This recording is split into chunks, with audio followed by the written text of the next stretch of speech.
आजा छोटे तुझे बाजार दिखाता हूँ, आजा आजा छोटे तुझे धंधा सिखाता हूँ, देख ले बूढ़ा खच्चा।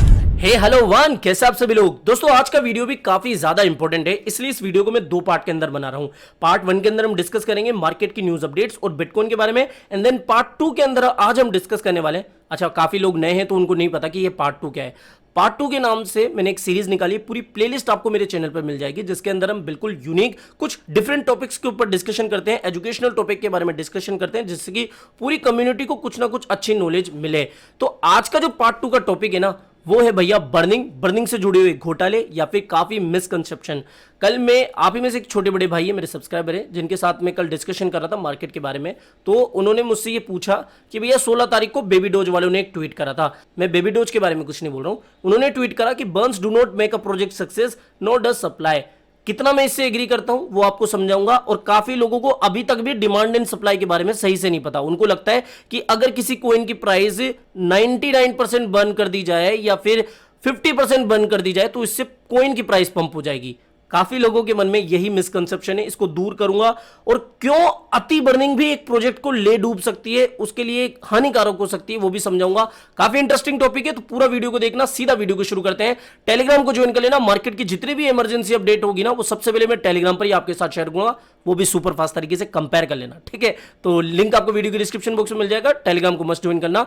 थोड़ा बिटकॉइन के बारे में डिस्कशन करते हैं। फाइनली इस सिमेट्रिकल ट्रायंगल का ब्रेकडाउन ही हमें देखने को मिला।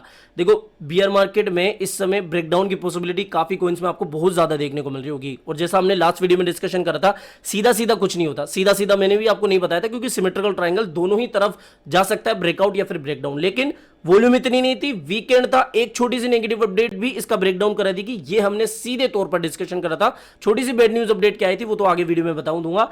अभी क्या करना चाहिए, बन तो ये लॉन्ग का एरिया बन रहा है, लेकिन हाल फिलहाल देखो, मैं अभी पर्सनली कोई लॉन्ग नहीं ले रहा हूं, क्योंकि मुझे ऐसा लगता है कि हम अगेन थोड़ा सा 15,500 की तरफ मूव कर सकते हैं, क्योंकि कुछ ऐसी अपडेट्स और भी हमें मार्केट में देखने को मिल रही है। यहां पर एक इंपॉर्टेंट अपडेट और आपको बता दूं कि Biden calls for clear regulation of crypto following G20 summit.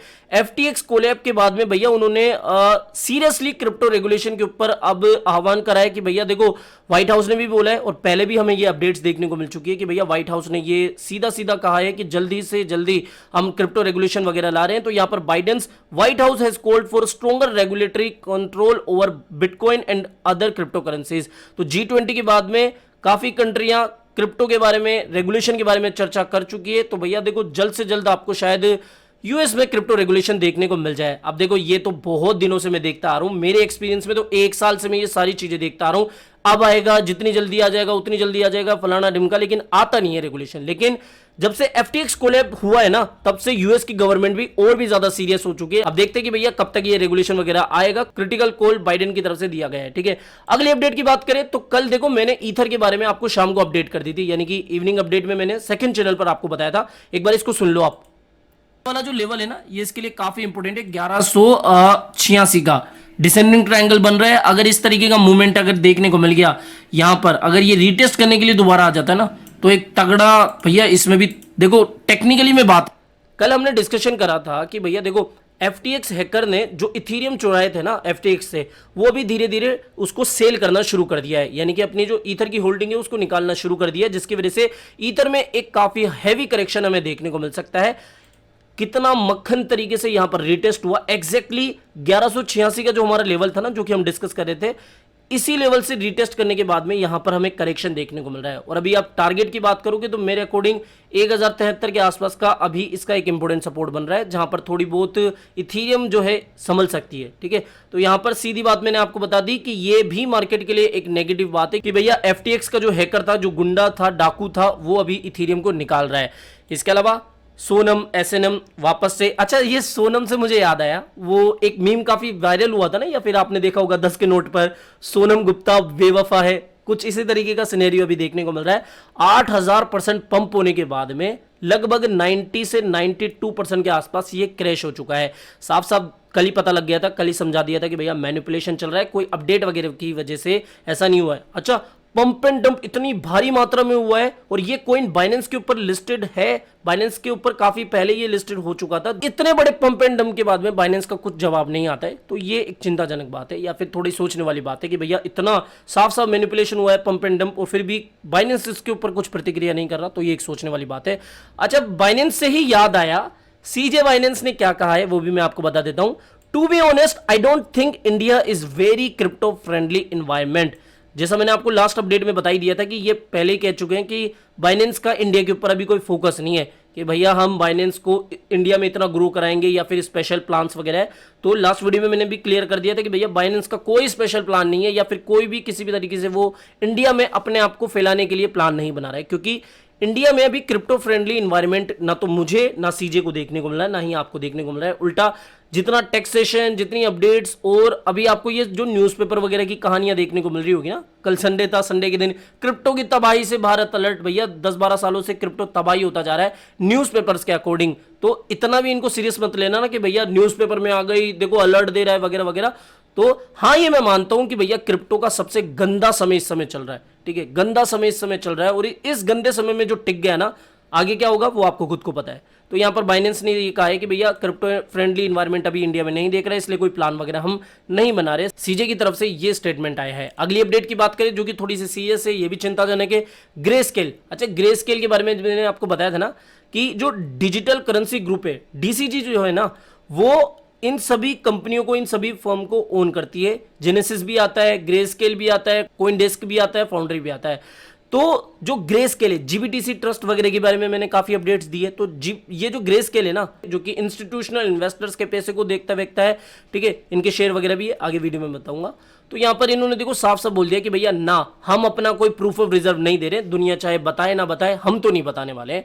इन्होंने सिक्योरिटी कंसर्न को देखते हुए या फिर सिक्योरिटी का हवाला देते हुए साफ अपनी तरफ से ये पल्ला झाड़ दिया कि ना हम कोई भी किसी भी तरीके से अपना प्रूफ ऑफ रिजर्व नहीं दे रहे, ना ही हमारे एड्रेसेस पब्लिक कर रहे हैं। इससे हमारी जो सिक्योरिटी है ना, उसके ऊपर कुछ मामला गड़बड़ा सकता है, ठीक है। यहाँ पर आप देख सकते हो काफी जो रिपोर्ट्स है वो ये बता रही है कि बेरिस एल्बर्ट का ये जो पूरा एम्पायर है ना, ये कहीं ना कहीं ढहता हुआ देखने को मिल सकता है। अच्छा, जेनेसिस से जुड़ी हुई भी रूमर्स ही आपको कहूंगा, कोई पुख्ता सबूत या पुख्ता कोई अपडेट नहीं आई कि भैया जेनेसिस, मैं आपको बता रहा था ना कि पिछले वीडियो में कि जेनेसिस वालों ने $1 बिलियन का आह्वान किया कि ये $1 बिलियन की फंडिंग उठाएंगे अपने इन्वेस्टर्स वगैरह से। तो ये भी इस फंडिंग को उठाने में नाकामयाब हो चुके हैं या फिर होने वाले हैं, ऐसा कुछ रिपोर्ट में हमें देखने को मिल रहा है। तो कहीं ना कहीं ये भी एक नेगेटिव बात है पूरे मार्केट के लिए। देखो, मैं आपको पैनिक नहीं कर रहा हूं, काफी लोग कहते हैं कि यार तू क्या पैनिक कर देता है, जो सच है, जो अपडेट्स है, अब ये नेगेटिव अपडेट है तो मैं इसको पॉजिटिव थोड़ी कहूंगा कि देखो ये हाल हो रहा है, अरे अरे बिटकॉइन तो यहां से 25,000 चला जाएगा, क्या पॉजिटिव अपडेट आई है। जो नेगेटिव है, जो दिख रही है, वही तो आपको बताऊंगा ना। तो ये सारी अपडेट्स थी जो मैंने आपको बताई। अब पार्ट 2 के अंदर हम डिस्कस करते हैं बर्निंग के बारे में। देखो, यहां पर शिबा इनू की बर्निंग हो रही है, इतनी बड़ी बड़ी बर्निंग हो रही है, बर्निंग रेट में स्पाइक भी हमें देखने को मिल रही है, प्राइस में कुछ बड़ा मूवमेंट नहीं देखने को मिल रहा है। सीधी सी आपको एक बात बताऊं ना, डिमांड एंड सप्लाई, आप सभी को पता होगा कि जिस कोइन की, जिस भी चीज की डिमांड जितनी ज्यादा होगी, उसकी ऑटोमेटिकली प्राइस बढ़ेगी। मान लो आप एक सब्जी बाजार में गए, आपके पास नींबू है और बहुत अच्छे नींबू है, चमकते हुए ताजा नींबू है, और आप सब्जी मंडी में चले गए और सब्जी मंडी में आए हुए हर एक ग्राहक को नींबू में कुछ भी इंटरेस्ट नहीं है, ठीक है, उनको नींबू चाहिए ही नहीं, उनको नींबू में इंटरेस्ट ही नहीं है, और आप कह रहे हो चिल्ला चिल्ला के, अरे नींबू ले लो, नींबू ले लो, नींबू ले लो, देखो हमारा नींबू ताजा है, मैंने तोड़ के लाया। जब भैया डिमांड ही नहीं होगी तो भैया उसकी प्राइस कैसे बढ़ेगी। भले ही आपके पास 10,000 नींबू हो या फिर आपके पास 2 ही नींबू हो, सप्लाई भी उस समय कोई मैटर नहीं करेगी जिस समय डिमांड नहीं रहेगी। आपके पास चाहे 10,000 नींबू हो और आप चिल्ला चिल्ला के बोल रहे हो कि भैया सस्ते ले लो, सस्ते ले लो, लेकिन लोगों का इंटरेस्ट ही नहीं है, लोग उस तरफ जा ही नहीं रहे, तो भैया कैसे उसकी प्राइस बढ़ेगी। अब इसको इस तरीके से भी समझ सकते हो, मैं एक कोइन डेवलपर हूं, मैंने एक कोइन बनाया जिसकी सप्लाई मैंने 1 ट्रिलियन रख दी, और इसके बाद में थोड़ी सी मार्केटिंग के बाद में 100 लोगों ने इसको बाय भी कर लिया, ठीक है, 100 लोगों ने इसको बाय कर लिया। अब मैं चाहूं तो भैया, मैं तो खुद डेवलपर हूं, तो मैं तो बर्निंग कर करके कोइन पंप करा सकता हूं ना। अब मान लो कोई 101वां बंदा भी इसमें नहीं इन्वेस्टमेंट करता है, या फिर जो एग्जिस्टिंग 100 होल्डर्स है वो भी इसमें पैसा नहीं डालते हैं, तो भैया फिर कैसे प्राइस पंप होगी। भले ही वो रोजाना बिलियंस ऑफ टोकन की बर्निंग कर रहा हो, तो पैसा आएगा तभी प्राइस बढ़ेगी, तभी मार्केट कैप बढ़ेगी। ये क्लियर हो गया। अब देखो, एक चीज और क्लियर कर दूं, जानबूझकर बहुत सारे क्रिप्टो कॉइन्स के डेवलपर्स या फिर टोकन्स के डेवलपर हाई सप्लाई वाले कॉइन लाते हैं, क्योंकि उन सभी को पता है, देखो एक ना एक दिन उनकी जो डेवलपमेंट है या फिर उनका जो पूरा रोड मैप है वो कहीं ना कहीं जाके तो एंड होगा। अगर आप वेबसाइट्स में देखोगे तो काफी कॉइन्स के, काफी टोकन्स के जो रोड मैप है वो सिमटे हुए होते हैं, 1-1.5 साल के ही होते हैं, ठीक है। उसके बाद में उनके पास में एक चीज होती है, उनका ब्रह्मास्त्र आप कह सकते हो, वो है बर्निंग इवेंट, ठीक है। हम अपना इस तरीके से बर्न करेंगे, इतनी बर्निंग कर दिए, उतनी बर्निंग कर दिए, तो भैया देखो बर्निंग से किसी कोइन की प्राइस नहीं बढ़ती है। ये 70 बार मैंने आपको बोला है। बर्निंग डायरेक्टली किसी कोइन की प्राइस नहीं बढ़ाती, इनडायरेक्टली आप कह सकते हो कि हाँ बर्निंग की वजह से प्राइस बढ़ती है, हाइप मिलती है, कहीं ना कहीं लोगों को पता लगता है और कहीं ना कहीं लोग उसमें एंटर करते हैं। तो कुल मिला के बात यह है कि जब तक पैसा नहीं आएगा तब तक प्राइस नहीं बढ़ेगी। अच्छा, एक चीज और आपको बता दूं कि काफी लोग ये बोलते हैं ना कि भैया कोइन की प्राइस को 99.9% बर्न कर दो, प्राइस ऑटोमेटिकली बूम कर जाएगी। ये कोइन के लिए घातक बात होती है। आपको पता है कोइन की मार्केट कैप ही उस समय जब धराशायी हो जाएगी तो भैया कोइन उस समय क्या करेगा? कोइन की मार्केट कैप ही धराशायी इससे हो सकती है। यहां पर आप इसको इस तरीके से समझो, देखो मार्केट कैप क्या होती है? मार्केट कैप का मतलब होता है कि भैया सर्कुलेटिंग सप्लाई। सर्कुलेटिंग सप्लाई मतलब मार्केट में अभी कितने कोइन है उसको मल्टीप्लाई करते हैं अपन करंट प्राइस से। ये सभी बेसिक फॉर्मूला सबको पता होगा कि मार्केट कैप इसी तरीके से निकाली जाती है, ठीक है।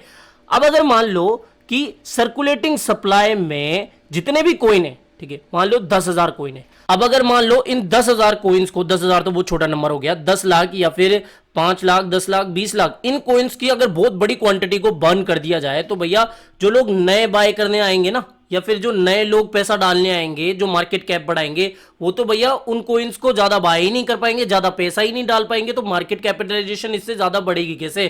तो अति बर्निंग जो बोलते हैं ना कि 99.9% खत्म कर दो, ऐसे कैसे खत्म कर दे भाई?